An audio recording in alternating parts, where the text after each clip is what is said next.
c'est ce que j'ai dit. J'ai dit il a été localisé. Mais il a été localisé chez lui à Kaolack.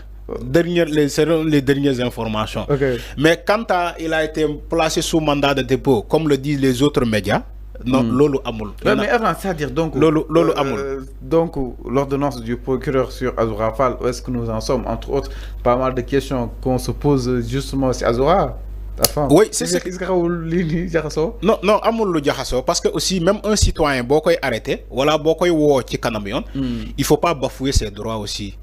Même les justiciables ont des droits. Donc on est que sur la mais c'est comme ça. Mais quand il convoque une personne, voilà, si pour lui remettre la convocation, il faut lui localiser d'abord, localiser son domicile ci walum yoon nga yóbbu convocation bi jox ko mu décharger, mais nga wax ko jour tel man nga wara déférer à cette convocation. Mais en respectant tous ses droits, on respecte le droit des citoyens. Il n'est pas dit que oui, il a fait des injures publiques, oui, maintenant sans convocation da ngay dem nga jël ko par force yóbbu ko.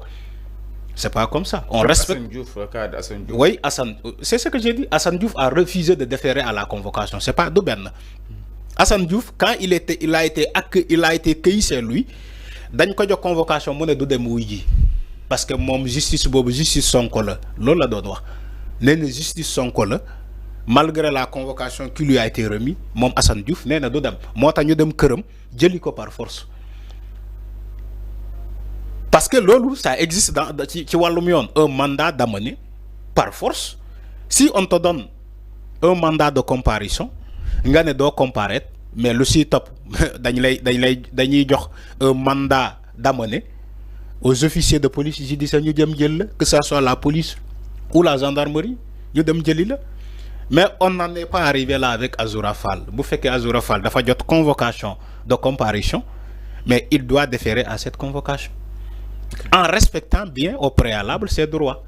On bafouille pas les droits des citoyens quand même. Dans un pays sérieux, Fallou, je crois que le Sénégal année 1, on se doit de respecter les droits des citoyens.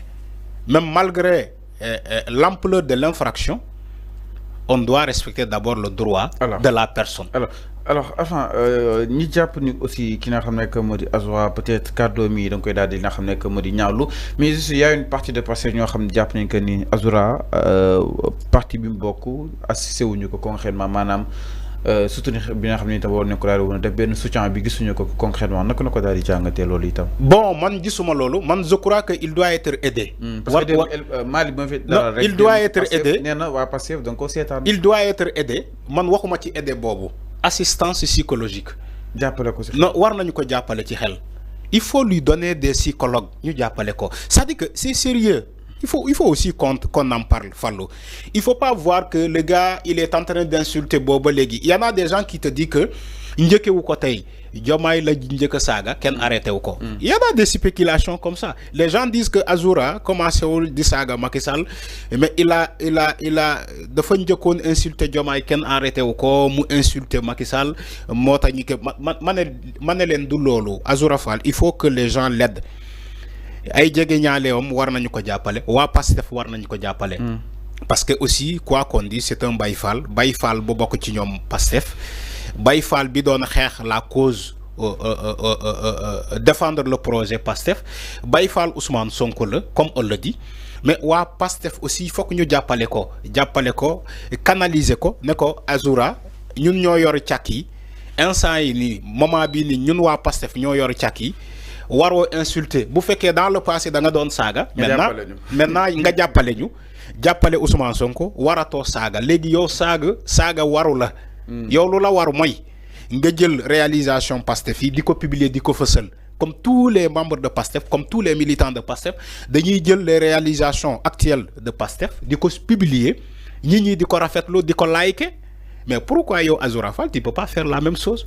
Moo tax ma ne la il doit bénéficier d'une assistance de ñoom waa Pastef ñoo ko war a jàppale ne ko mbër léegi waratoo saaga da ngay jël les photos de Ousmane Sonko yu gën a rafet comme moom ngay àndal nga posté ko ñi like ko da ngay jël image Ousmane Sonko yu gën a rafet nga posté ko nga bind ci lu baax ñi like mais pas ngay saaga moo tax ma ne la il n'a pas bénéficié de cette assistance des membres de PASTEF dañ ko seetaan waa ji jàpp ni que li mu doon def en étant opposition dans l'opposition moom la war a continuer di def ni jamono bi nii alors que ñoom ñoo nekk au pouvoir PASTEF moo nekk au pouvoir. boo nekkee au pouvoir doo saaga yow kay opposition moo la war a saaga nga ne leen force restera à la loi mais quand tu es au pouvoir et que tu insultes les gens vont dire mais attention comment ça. Les gens vont se poser des questions. Surtout entourage Ousmane Sonko. Surtout mu bokk ci entourage Ousmane Sonko. Sonko jot nañ mu xoolaat ñi nekk ci entourage. Je suis d'accord. Il est temps que Ousmane Sonko mu xoolaat ñan ñoo ko war a accompagner ñan ñoo war a nekk ci entourage am mais c'est tout à fait normal. Un politicien ou bien un premier ministre, je ne dis pas un politicien, je dis un premier ministre. Parce que le premier ministre, c'est une institution, c'est la primature. Il doit chercher des gens à qui collaborer. War na xool segg entourage am xam moom parce que image am mooy dem premier ministre image am dafay dem. Premier ministre surtout boo nekkee premier ministre bu mel ni Ousmane Sonko boo xamante ne faut tourner ñi critiquer l'opposition même boo defee lu baax ñu ne baaxul boo doxee ci tapis rouge ñu ne waroo dox ci tapis rouge. boo jëlee avion présidentiel ñu ne waroo jël.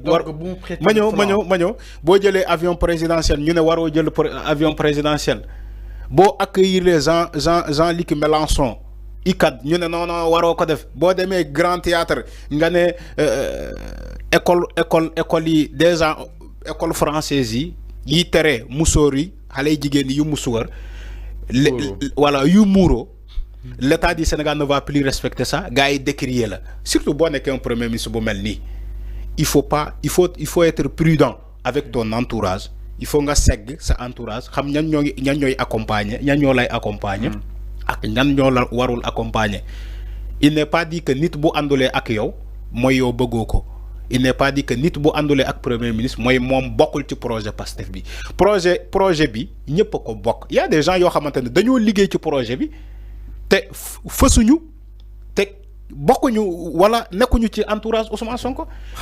mais dañoo xeex ci projet bi. pour waa PASTEF ñu nekk tey fu ñu nekk. Il y a des journalistes, il y a des mécaniciens. Journalistes. Non, il y a des journalistes. Il y a des journalistes, il y a des mécaniciens, il y a des menuisiers, il y a des apprentis, il y a des maçons, il y a tout. Ñoo xamante dañoo xeex ci projet bi. Donc il n'est pas dit que Azoura Fall moom kese moo xeex ci projet bi ba tax na moom war naa saaga. ñu ne non dañ koy bàyyi parce que moom mooy bay faal bi moom mooy li non man je suis pas d'accord man je ne cautionne pas les insultes ak fu mu mënti doon ak fu mu mënti jógee man sama propre frère sa bu saagaye ma ne yoon defal li sa liggéey à plus forte raison nga ne un citoyen ak mu bokk Pastef wala Benno Bokk Yaakaar wala Taxaw Sénégal bi jëmale ay kaddu yu ñaaw injure publique yóbbu ko ci nit là on cautionne pas parce que on est dans un état de droit Fallou.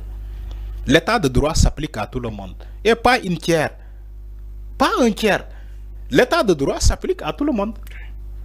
Donc c'est ça, c'est dans l'ordre normal des choses. Alors non, par rapport avec Miro qui n'a jamais comme dit justement Azoura Fall donc on Azoura ni japonais donc on a dit 7 manikon nak amana ben rebondissement allant dans sens peut-être ni xaar ginaaw ba progrès la joxe li nga xamné que modi instruction ma xam entre-temps da nga ko convoquer wa wala déet mu nek autant de mbir yo xamni itam des na ko daal di gis ni ki nga xamné que modi Azoura waxon ni dem dina def déclaration à partir de 20h aussi amna aussi ñu japp ni vidéo bu yag la da nga ko indi wa justement pour manipuler entre autres questions yi nga xamni itam mi daal soulever autour jëm si Miro ki nga xam ne que moo di Azoura Fall alors enfin laaj ñu itam si benn actualité vite fait par rapport ak